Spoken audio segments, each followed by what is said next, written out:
An aggressive plan for economic recovery and growth projected by the Prime Minister. I'm Clint Watson. Stories ahead in the Bahamas tonight. Coming up in the Bahamas tonight, find out the latest on energy reform for the country. And Night League volleyball in full attack mode. The Bahamas tonight starts now. Now in HD.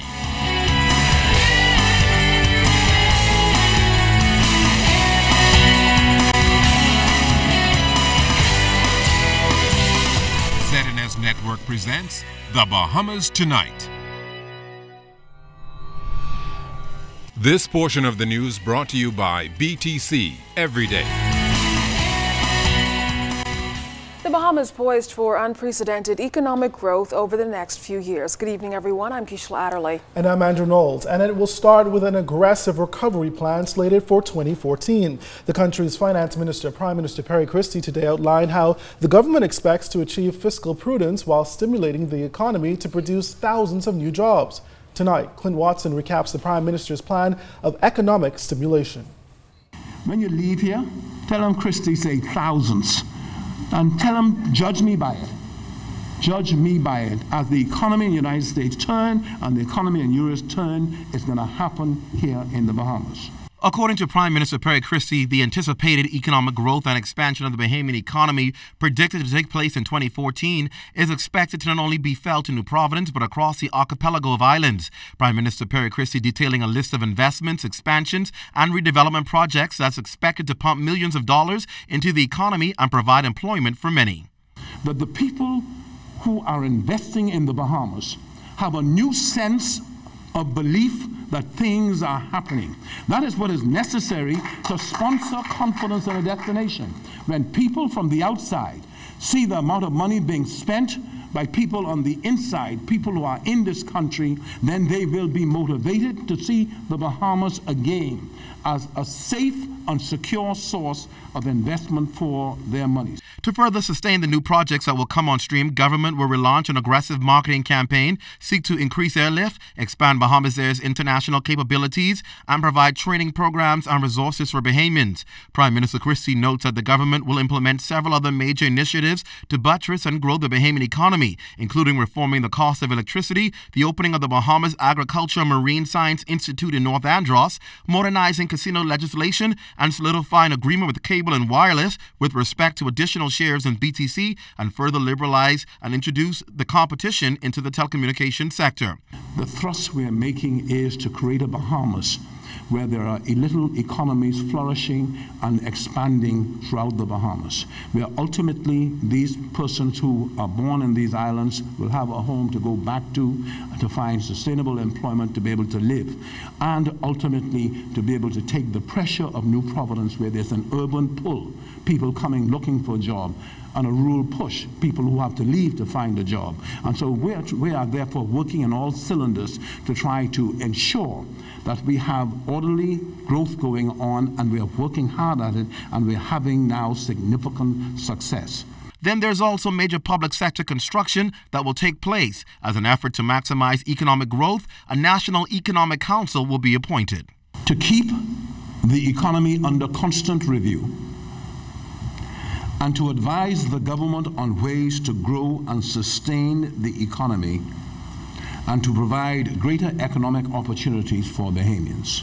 And if it proves to be what I think it should be, then it will be legislated and made an institution.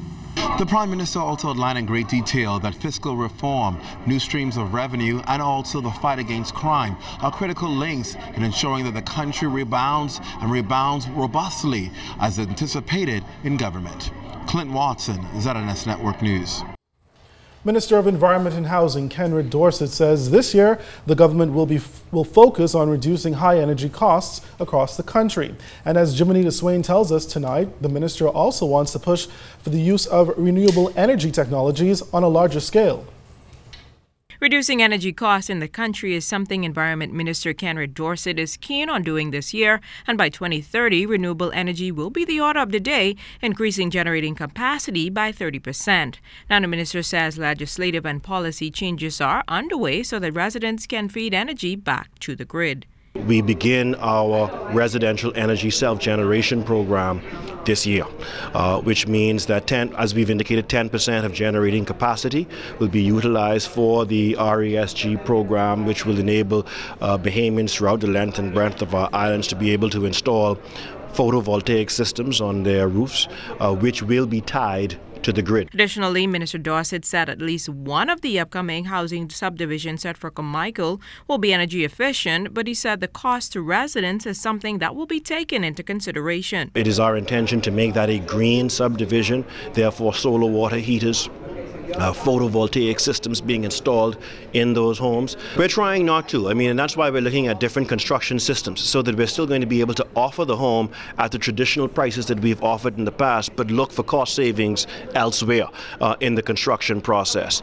And so that's what we're fine-tuning right now to ensure that we won't have an astronomical bill associated with buying one of these homes.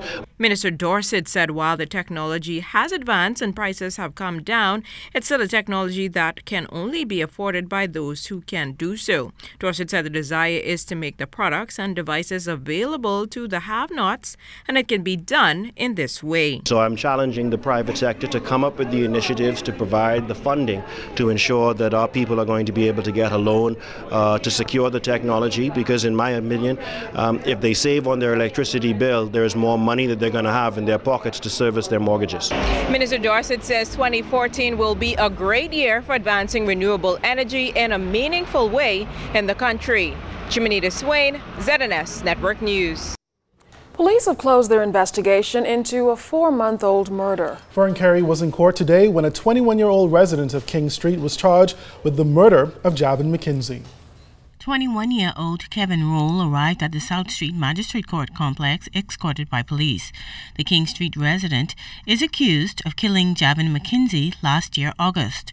Police say McKenzie was attending a party in the Carmichael Road area during the early morning hours when a shootout erupted. He was reportedly shot multiple times during that incident and later died. In court, Chief Magistrate Joyanne Ferguson Pratt charged Roll with intentionally and by means of unlawful harm causing Mackenzie's death. Roll was not required to enter a plea to the murder charge. Bail was denied and he was remanded to prison.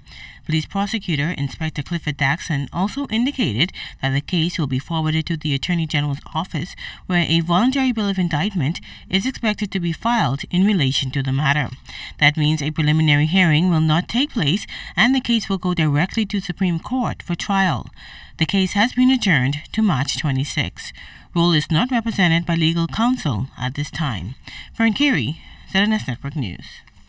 19-year-old Cordero Smith was remanded to prison today to await his trial after pleading not guilty to 2 firearms-related charges. Court papers allege that Smith was caught with an unlicensed firearm, 12 live rounds of 9mm ammunition 4 days ago. In court, Smith's attorney Glendon Roll argued for bail, but the court refused, noting that Smith was out on bail for attempted murder and another firearms-related matter when he was allegedly caught with a firearm and ammunition on January 9th.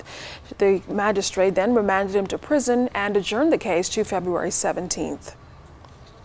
Police investigating 2 overnight shootings. In the first incident, shortly after 9 p.m. Sunday, a man was walking through McCullough Corner when 2 men, one of them armed with a handgun, approached him and shot him to the right shoulder before fleeing on foot. The victim was taken to hospital where he's listed in stable condition.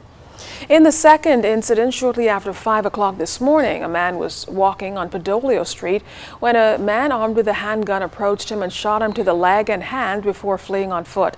The victim was taken to hospital where he's listed in stable condition.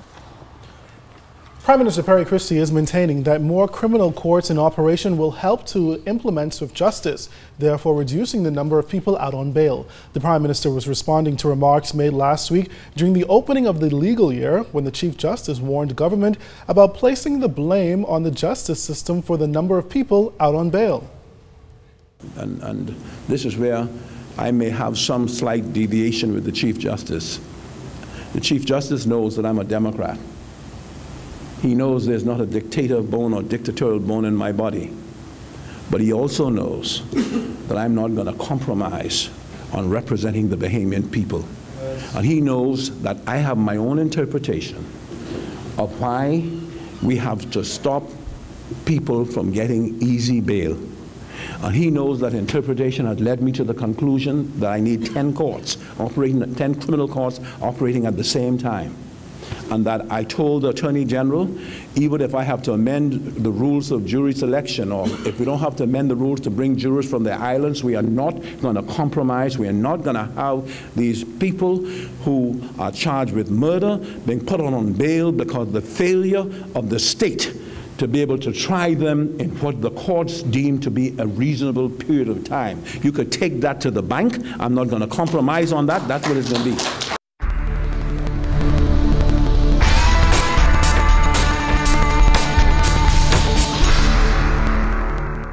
In our first look at weather, a strong cold front heading this way will bring some chilly weather, which should last through the weekend. But outside of our studios just now, we have mostly cloudy skies, temperatures 77 degrees, your relative humidity 74%. Winds are out of the southeast at 5 knots, barometric pressure 1,018.0 millibars at 30.06 inches, and it is steady. But stay tuned. Temperatures around the Family Valence travel and boating forecast is still to come.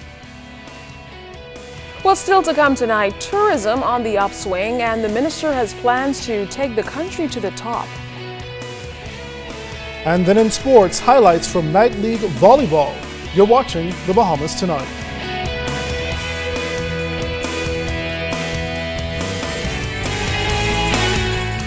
This portion of the news is brought to you by Lux Men's Warehouse.